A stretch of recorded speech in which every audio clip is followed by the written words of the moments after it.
Danica, nakapagpalit na ba si Connor? Opo ate, bababa na rin po iyon mamaya, anito at tinulungan siya sa paghahanda ng agahan. Tinitigan ni Lori ang pinipritong itlog. Halos hindi siya makatulog sa bawat gabi sa kakaisip, kung ano ba ang dapat niyang gawin.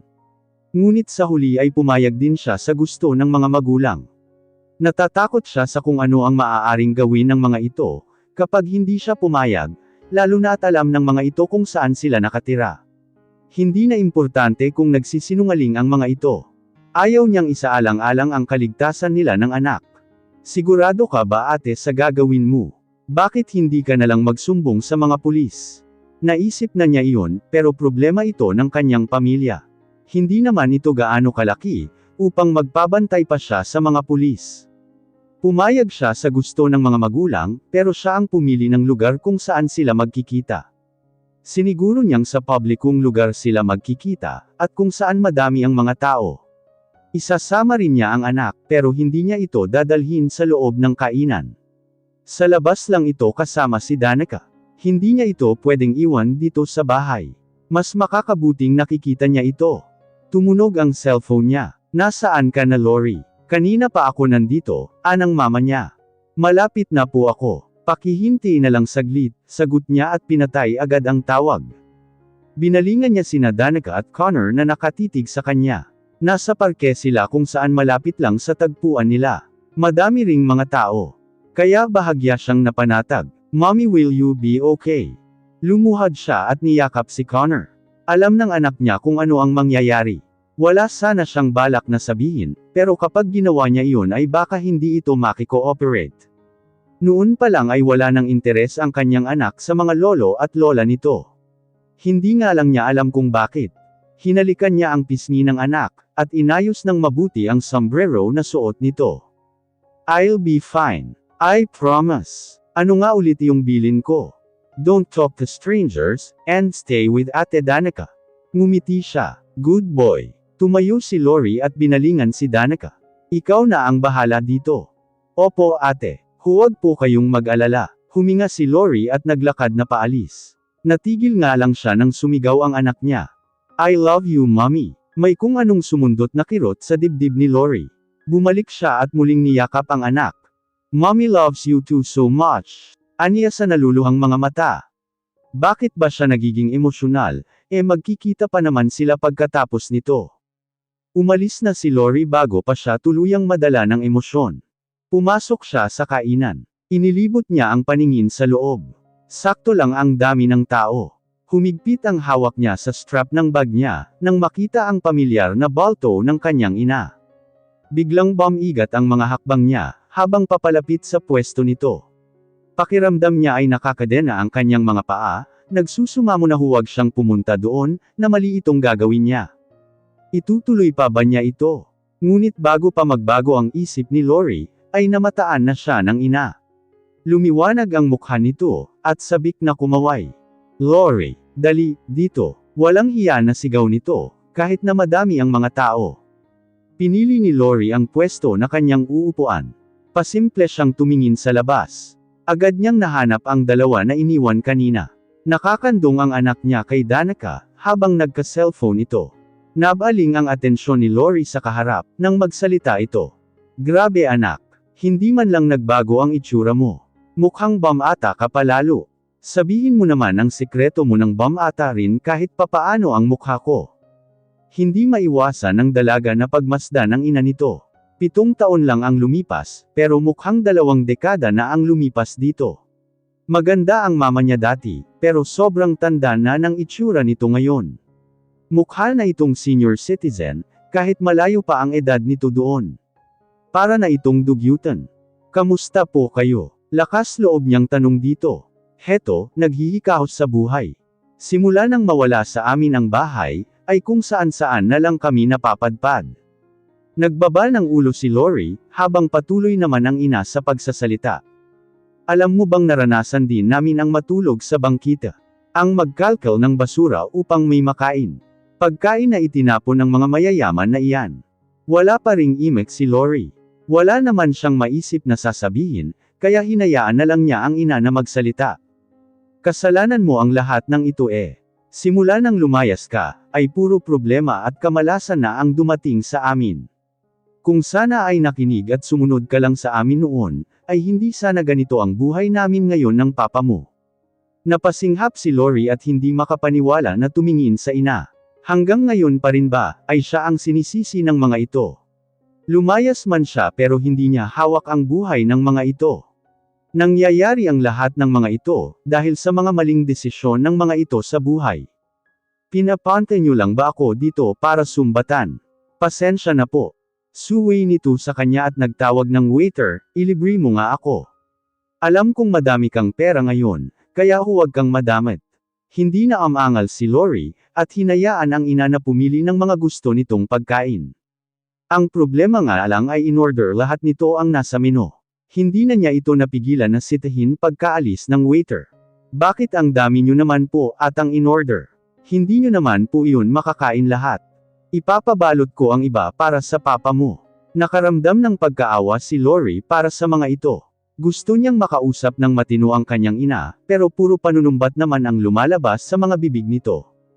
Nasaan nga po pala si papa? Bakit hindi siya sumama?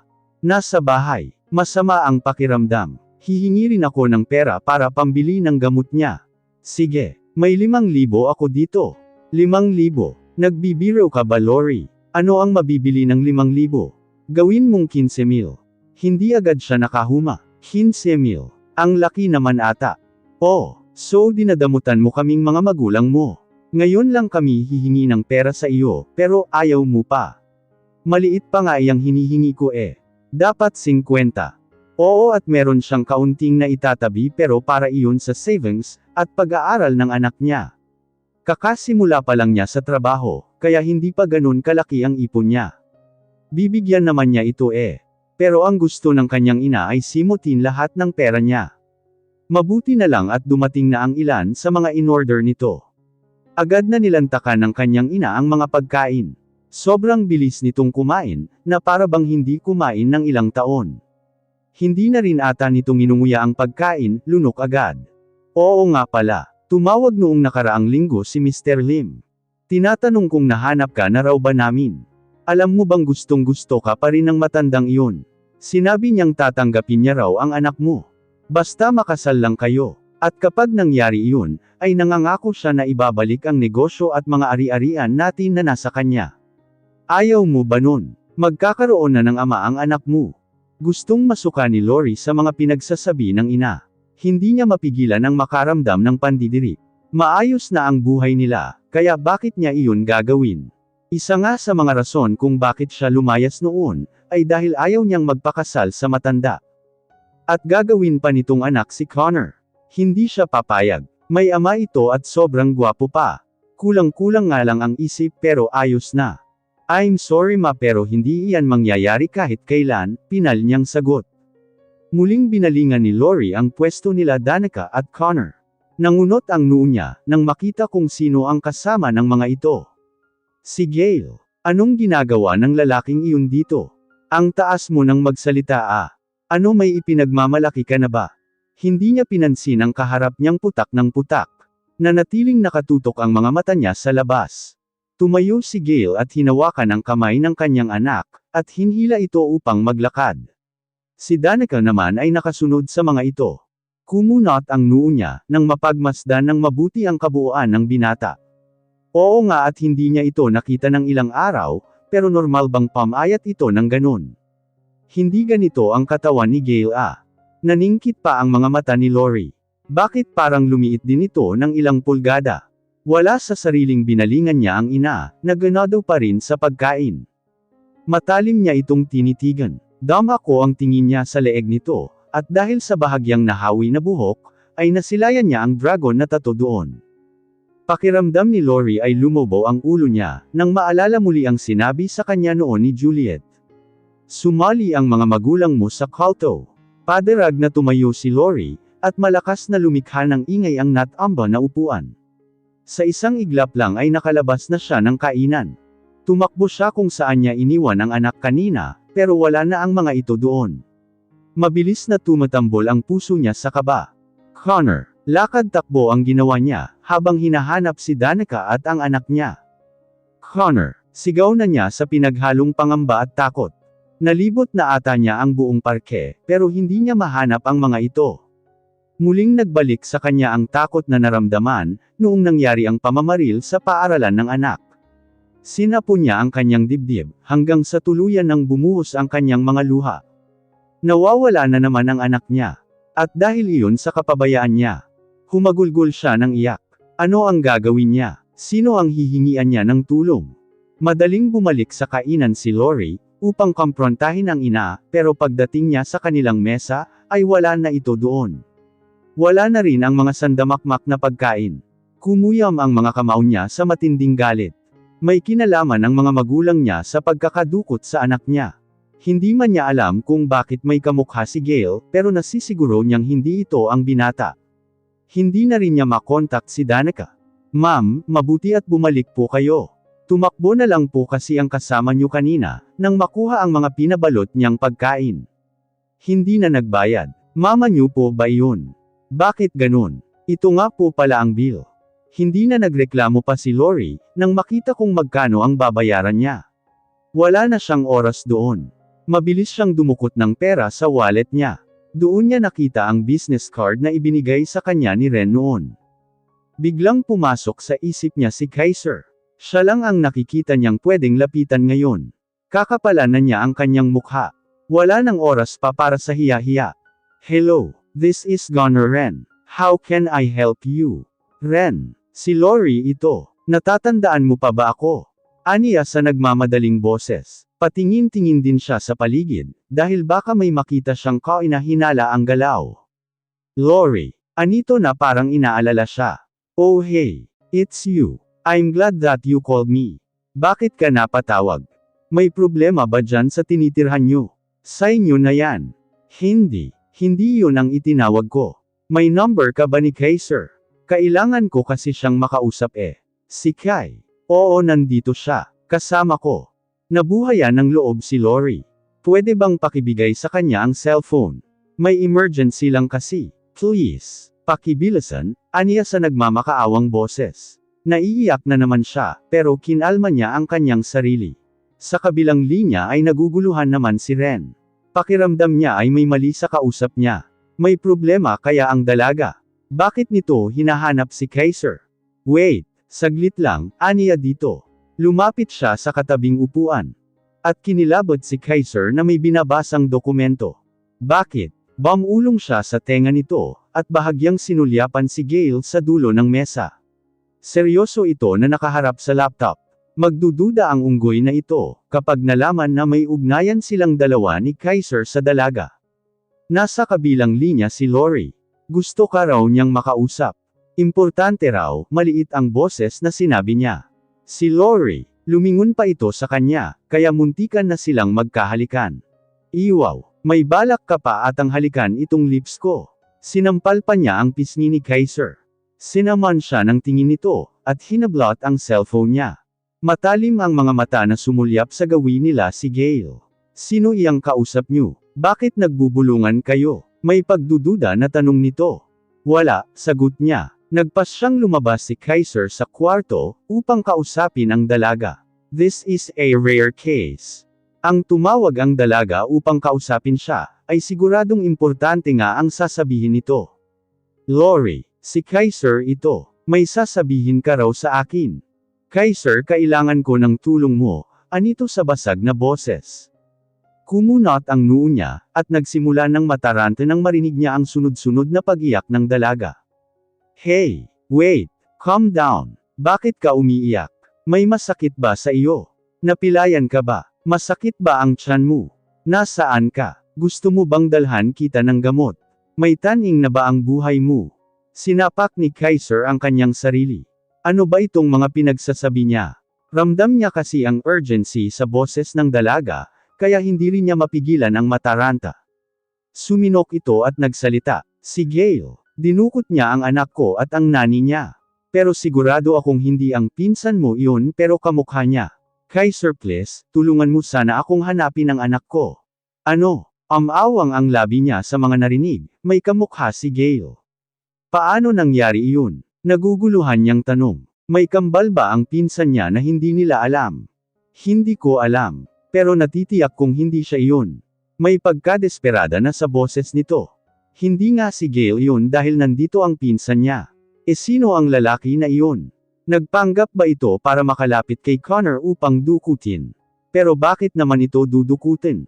Wala pang resulta ang investigasyon na isinagawa sa nangyaring pamamaril. Pero balita niya ay may lead na ang mga ito, kaya nakikipag-ugnayan na si Ren upang makibalita. Ang mga Ravens ang may hawak ng kaso, dahil ang Del Valle Restaurant mismo ang sangkot. Base sa teorya niya ay pananakot lang ang motibo ng mga namaril sa restaurant, habang doon naman sa paaralan ay parang may hinahanap ang mga ito based na rin sa mga CCTV footage na nakuha sa iba't ibang parte ng grade school. Sa restaurant kung saan nagtatrabaho si Lori, at sa paaralan kung saan nag-aaral ang anak nito. At ngayon naman ay ang pagkakadukot ng bata, Lisa lang ba ang salarin? At si Connor nga ba ang pakay ng mga ito noon? Pero bakit? Stay where you are, Lori. Teka, nasaan ka pala? Pupuntahan kita. Huwag kang aalis dyan, okay? Nang makuha niya ang lugar kung nasaan ang dalaga, ay agad niyang pinatay ang tawag. Umikot siya papasok sa kwarto, upang kunin sana ang mga gamit niya sa loob, pero si Gale ang bumungad sa kanya. Nakasandal ito sa pintuan, at base sa ekspresyon nito ay mukhang narinig ng pinsan ang lahat ng pag-uusap nila ni Lori. Hindi man ito naka-loudspeaker, pero nabanggit pa rin niya ang pangalan ng dalaga, pati pangalan nito ay nabanggit niya. Kainis talaga, bakit hindi man lang kasi siya lumayo sa opisina nito? Malakas siyang tumikim. Kailan ka pa natutong makinig sa usapan ng iba? Ngayon lang. Humalukip-kap ang pinsan niya, at binigyan siya ng magdududa at nananansyang tingin. Tell me, bakit mo kilala si Lori? May itinatago ka ba sa akin? Nagtaas siya ng kilay, at hindi nagpakita ng kahit na anong pagkasindek dito. May problema ba kung kilala ko siya? At wala akong tinatago sa iyo, Gale. Baka ikaw itong meron. Aniya na nakangisi pa. Nagtiimbagang ito. Ano ang pinag-usapan niyo? Bakit kailangan mo pang lumabas ng kwarto? At cellphone niya ni Ren Kilala rin niya si Lori. Linagpasan ni Kaiser si Gale, at nagtuloy-tuloy sa loob ng opisina. Nakasunod naman sa kanya ang huli. Ibinalik niya ang cellphone ni Ren at hinarap ang dalawa. May dumukot sa anak ni Lori, at kamukha mo raw, aniya at binalingan si Gale na may pagkagulat na sa mukha. Pupuntahan ko ngayon si Lori. Nasa sa inyo na kung gusto niyong sumama. Nagmamadali na siyang lumabas, at hindi na niya kailangan pang lumingon, upang kumpirmahin na sumusunod sa kanya ang dalawa. Tumigil si Kaiser at hinarap si Ren nang may naalala. Umuwi ka na. Kami na ni Gale ang pupunta kay Lori. Ano? Bakit mo ako pinapauwi? Nasa panganib ang inaanak. Mabilis niyang sinupalpal ang bunganga ni Ren, bago kung ano pa ang masabi nito, pasaway talaga. Sobrang tabol ng dila. Anong inaanak ang pinagsasabi nito? Umuwi ka na kung gusto mo talagang tumulong. We need your skills and knowledge on hackang CCTVs, and tracing missing people. Ano? Aangal ka pa? Namalaya na lang nila na nasa elevator na si Ren pababa ng building. Umiling siya at pumasok na rin sa isa pang elevator na pinasadya para lang kay Gale. Saan mo nakilala si Lori? Bakit ikaw pa ang tinawagan niya, at hindi ang mga pulis? May namamagitan ba sa inyo? Girlfriend mo ba siya? Ngaling-ngaling bigwasan ni Kaiser ang pinsan, dahil sa mga pinagsasabi nito. At ano naman sa iyo kung girlfriend ko nga siya? Naunahan na siya ng bibig niya. Oo, at nagagandahan siya sa dalaga, pero wala siyang nararamdaman na ganun para dito. Kaibigan lang. Hindi tulad nitong pinsan niya na ewan niya. Pero may anak na siya, anito sa nagtitimpi na boses. Pero wala namang asawa kaya pwede pa. Sagot niya habang pilit na sinusupil ang ngiti sa labi. Natatawa siya sa totoo lang. Hindi niya akalain na ang sarap palang asarin itong pinsan niya. Binalingan niya ito nang wala siyang nakuhang sagot. Nakatiimbagang ito, at nakakuyom ang mga kamao. Kung hindi lang seryoso ang sitwasyon, ay kanina pa niya ito pinagtatawanan. Simula nang mabasa ni Gale ang sinabotaheng investigasyon ni Ren, ay napansin niyang dumidistansya na ito sa mag-ina nito. Naaawa siya sa pinsan, pero anong magagawa niya? Ayaw din niyang masaktan si Shannon, dahil kaibigan niya rin ito. Si Lori nga mismo ay ayaw din na malaman ni Gale ang katotohanan. Ginagawa lang niya ang sa tingin niya ay tama. Ang sasakyan ni Gale ang ginamit nila. Pagkabigay niya ng lokasyon kung nasaan si Lori, ay agad nitong pinaharurot ang sasakyan. Wala mang imik ang pinsan niya, pero alam niyang sobra itong nag-aalala sa kaligtasan ni Connor. Ang gayahin ng mukha ni Gale upang mapalapit sa bata, ay masasabi niyang naplano ito ng mabuti. There she is, aniya nang mamataan si Lori, na nakaupo sa isang bench at tulala. Lori, sigaw ni Gale. Agad na nagliwanag ang mukha ng dalaga, nang makitang dumating na ang matagal na nitong hinihintay. Gustong yakapin ni Gale ang dalaga, pero napatda siya nang si Kaiser ang niyakap nito. Bumuhos ang mga luha ni Lori.